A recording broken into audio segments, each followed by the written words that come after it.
काश बेगम अख्तर ये देख पाती कि कैसे उनसे मोहब्बत करने वाली विद्या आज उनकी रूह रूह में, उनकी गायकी में, उनकी लेखनी में रच बस गई हैं और ना सिर्फ पारंपरिक तालीम दी जा रही है बल्कि उनकी ज़िंदगी के अफसाने भी सांस में पिरोए हुए हैं आप।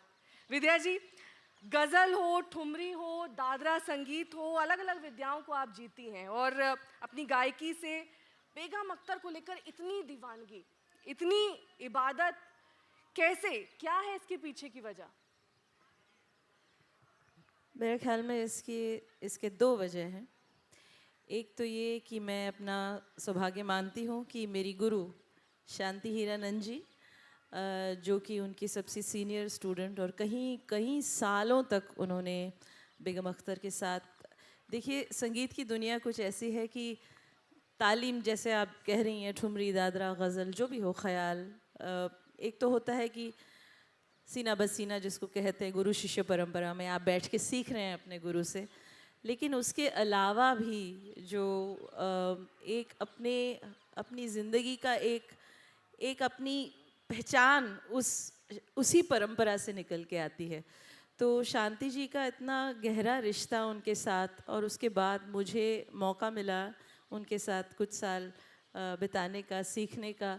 तो ऐसे माहौल में जहाँ आप अपने गुरु के साथ बैठे हैं, जहाँ और किसी किस्म का सोशल मीडिया नहीं है, उस माहौल में जिस तरह की बातचीत होती है वो वाकई नायाब होती हैं और आपके जहन में बस जाती हैं।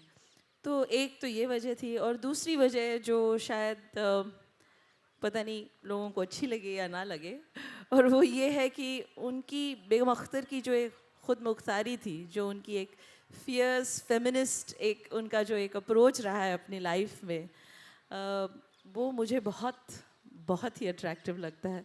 तो शायद दोनों चीज़ें मिला के कहीं ना कहीं मैं उस दुनिया में फंस गई हूँ या रम गई हूँ। सुर और संगीत आपके प्रमुख विषय रहे हैं, और क्यों ये आपके दिल के इतने करीब है? नमस्कार।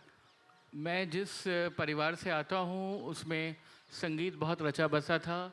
मेरी दादी बहुत गाती थी और हमारी पूर्वज परंपरा में बेगम अख्तर साहिबा हमारे यहाँ दरबार करने आती थी 1937 से लेकर के 1943 तक।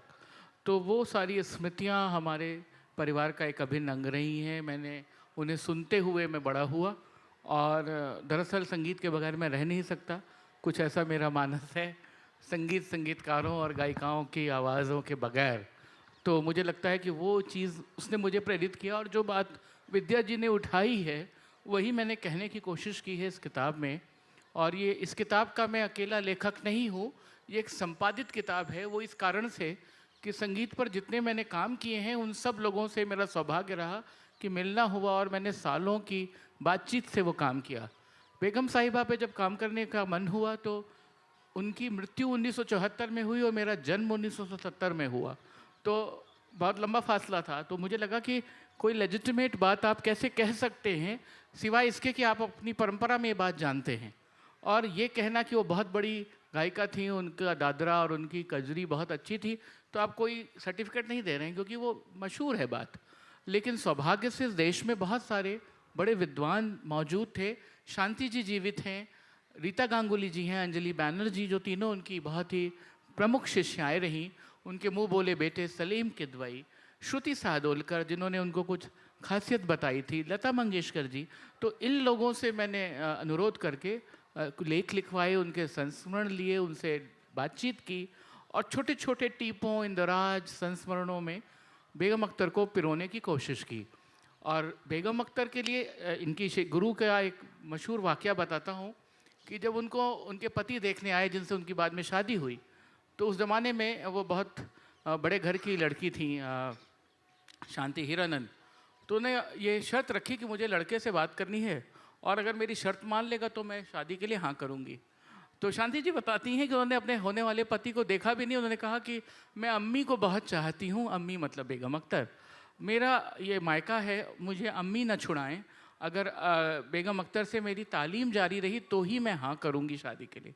और उन्होंने उनसे कहा कि आप अपनी तालीम जारी रखें, और उनकी शादी हुई और वो दिल्ली गई और जब जब वो बुलाती थी, वो उनके पति उनको अपनी नौकरी से छोड़ करके उन्हें अर्ली 60s 50s में उनको ले के आते थे।